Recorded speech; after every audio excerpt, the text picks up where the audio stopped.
وَلْتَكُنْ مِنْكُمْ أُمَّةٌ يَدْعُونَ إِلَى الْخَيْرِ وَيَأْمُرُونَ بِالْمَعْرُوفِ وَيَنْهَوْنَ عَنِ الْمُنْكَرِ وَأُولَئِكَ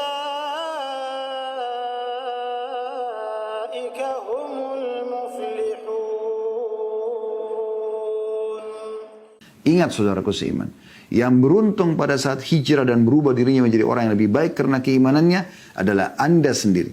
Ya, Anda sendiri. Itu manfaatnya buat Anda sendiri. Anda selamat dunia, selamat akhirat. Sebagaimana kami bahasakan tadi, orang beriman akan baik di dunia. Apalagi janji-janji Allah, orang beriman akan diberikan rezeki, diberikan kemudahan urusan dan segala macam. Di akhirat Anda akan selamat masuk di surga. Jangan sampai nanti datang penyesalan di akhir, baru Anda ingin kembali pada saat ajal sudah datang, baru menyesal. Ya. Sampai pernah Nabi Muhammad SAW melewati sebuah kuburan, teman-teman sekalian. Kemudian beliau mengatakan, kuburan siapa ini? Kata para sahabat, Fulan bin Fulan disebutkan namanya. Tapi dalam riwayat ini dikatakan Fulan bin Fulan. Lalu kata Nabi SAW, demi zat yang jiwaku dalam genggam musik, demi Allah, orang mati ini sekarang 2 rakaat sholat yang bisa kalian lakukan. Kalau dia bisa hidup lagi, dia kerjakan. Itu lebih dia cintai daripada dunia dan seluruh isinya. Teman-teman sekalian, kalau kita meninggal di saat ini, maka yang kita inginkan kalau Allah berikan kesempatan hidup, saya akan kasih kamu kesempatan hidup setengah jam lagi. Kira-kira, kalau kita dihidupkan kembali, apa yang akan kita lakukan? Coba pikirkan baik-baik, apakah kita akan kembali ke restoran favorit kita untuk sempat makan makanan kesukaan kita? Atau duduk ngobrol sama teman-teman kita? Atau interaksi biologis dengan pasangan halal kita? Atau kita ke meeting proyek kita? Demi Allah tidak ada semua itu. Anda akan berharap setengah jam itu semuanya Anda kerjakan sujud saja kepada Allah. Anda beristighfar kepada Allah. Anda berdoa kepada Allah agar diselamatkan. Maka jangan tunggu karena pulang itu tidak dikasih sama Allah SWT.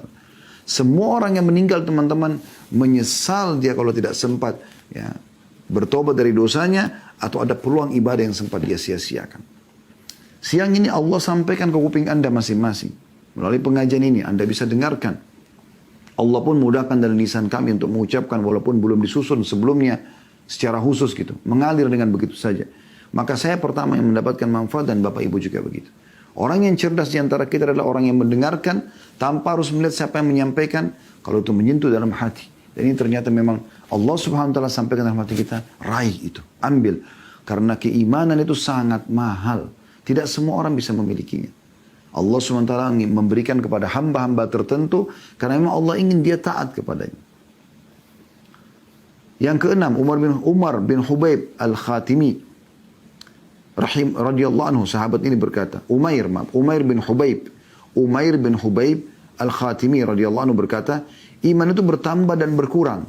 Bertambah dengan ketaatan, berkurang dengan kemaksiatan. Kemudian beliau ditanya, bagaimana bertambah dan berkurangnya? Maka Umair menjawab, jika kita mengingat Allah Azza wa Jal, mengingat Allah yang maha mulia dan maha tinggi, memuji dan mensucikannya, maka itulah bertambahnya. Dan jika kita melalaikan Allah ya, meninggalkan Allah dan melupakannya, maka itu adalah berkurangnya. Artinya, bertambah dengan ketaatan, berkurang dengan kemaksiatan. Jangan pernah terpengaruh dengan perkataan orang. Oh kamu sekarang berubah ya, kamu alim ya? Iya, jawab iya. Alhamdulillah, saya baru merasakan keimanan. Begitu, jangan baru disentil sedikit sama temannya, kembali lagi kendor imannya. Rugi sendiri. Sehingga akhirnya malas lagi beribadah. Syaitan akan selalu berusaha agar buku amal kita pada hari ini, di saat kita hidup, tidak berisikan amal-amal soleh. Maka jangan dikalahkan oleh dia. Isi semua dengan amal-amal soleh.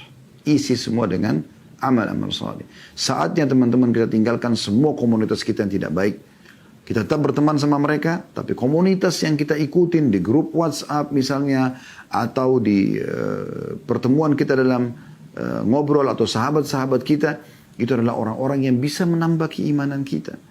Karena saya sudah bahasakan tadi, beberapa detik bahkan beberapa menit saja kita melihat sebuah cuplikan misalnya, bisa menambah keimanan tentang kemahabesaran Allah, keajaiban fenomena alam misalnya, atau sebuah potongan ceramah bisa mengubah hidup kita sampai kita meninggal dunia dalam keadaan baik, bahkan bisa husnul khatimah, atau sebaliknya kita tonton sebuah cuplikan yang bisa merusak ya hidup kita, bahkan bisa sampai su'ul khatimah pada saat meninggal, wa na'udzubillah. Yang ketujuh, Alqamah bin Qais An-Nakhai rahimahullah. Sekarang pindah ke kalangan tabi'in. Tadi sudah sahabat sampai ada 6 orang ya. Beliau adalah salah satu tokoh dan pembesar tabi'in, generasi yang belajar dari sahabat. Berkata kepada para teman-temannya, berjalanlah bersama kami, mari kita menambah keimanan bersama-sama. Jadi pada saat ada orang-orang soleh, mereka mengatakan, ayo sama-sama kita tambah keimanan. Bapak Ibu kalau ketemu sama orang soleh, minta sedikit waktunya. Bisa nasihatin saya enggak?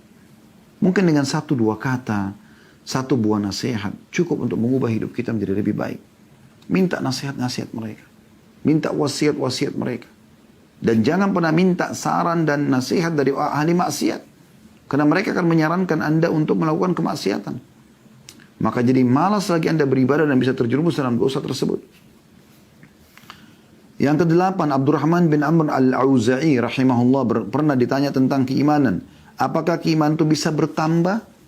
Sehingga kita merasa sangat kental dan selalu kokoh, tegar. Bahkan kita bisa punya atau memiliki iman baja yang sangat kuat. Ya, yang akhirnya diterpa dengan apapun tidak akan mempan lagi. Beliau menjawab, betul. Bahkan bisa sebesar gunung. Lalu beliau pun ditanya, apakah bisa berkurang? Maka kata Abdurrahman bin Amr al-Auza'i rahimahullah, benar, bisa.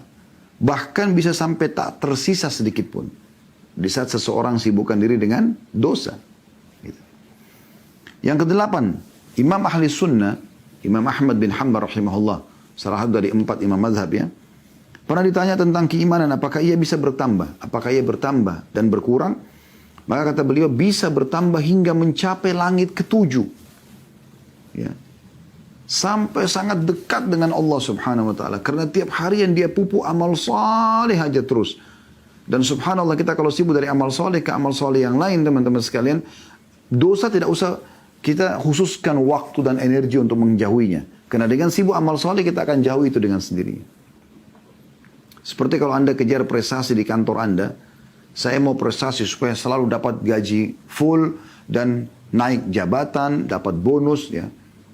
Maka Anda akan sibuk dan Anda tidak mau menyia-nyiakan waktu pada teman-teman yang malas, yang tidak mau kerjaan, yang buang waktu, bolos dari kerja. Anda tidak mau berteman sama mereka. Seperti itu kurang lebih gambarannya. Jadi bisa iman bertambah kata Imam Ahmad rahimahullah sampai mencapai langit ke-7.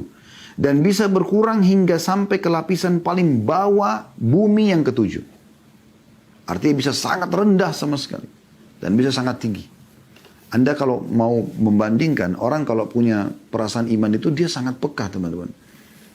Bahkan sampai hal-hal yang sederhana saja. Seperti misalnya para salafus saleh itu biasa kalau lewat di satu tempat tercium bau busuk aja. Maka mereka langsung istighfar kepada Allah. Kenapa Allah sampaikan bau busuk ini? Bahkan di antara mereka ada yang mengatakan, aku tahu aku punya dosa. Mereka jadikan bahan introspeksi diri. Di saat aku melihat perubahan sikap dari pasanganku, tungganganku, zaman dulu orang pakai kuda atau unta ya. Kalau tiba-tiba jadi masalah, kalau kita sekarang motor, mobil. Dan tikus yang masuk dalam rumahku. Allahul musta'an. Allah tempat kita minta pertolongan. Berapa banyak orang di antara kita tikus banyak di rumahnya. Banyak serangga, banyak segala macam. Peringatan Allah, tapi dia tidak tersentuh. Ada bahkan orang yang fenomena alam, gempa, ya, guntur, dan segala macam dianggap biasa sama dia.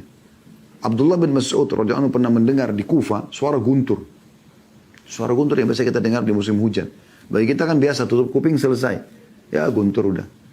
Pernah gak berpikir teman-teman, apa ini suara guntur? Dari mana? Kok bisa sebesar itu dan menggelegar? Apa kata beliau? Ini peringatan tegas kepada seluruh penduduk bumi. Ya, harus hati-hati nih, bukan sembarangan gitu. Nabi kita Muhammad SAW teman-teman kalau ada mendung aja, maka beliau gelisah, mondar-mandir gitu. Sampai Aisyah pernah bertanya, ya Rasulullah, kenapa anda seperti ini?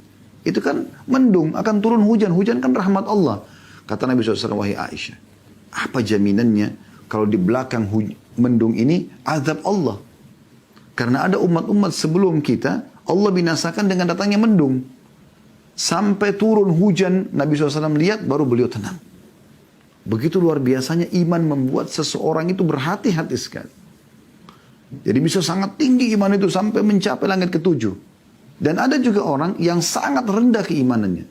Bahkan dia kalau naik mobil sama temannya berdua, tabrakan, temannya mati di sebelahnya, keluar darah, kepalanya bocor, dia nggak sempat mati. Dia masih mengatakan, oh syukur saya tidak kena. Selesai. Terus dia kembali lagi kepada kemaksiatannya. Subhanallah. Jadi bisa saja kan yang terjadi pada temanmu itu terjadi pada dirimu. Allah selamatkan kamu supaya masih bisa sempat tahu. Berapa banyak orang tidak mengambil pelajaran seperti ini.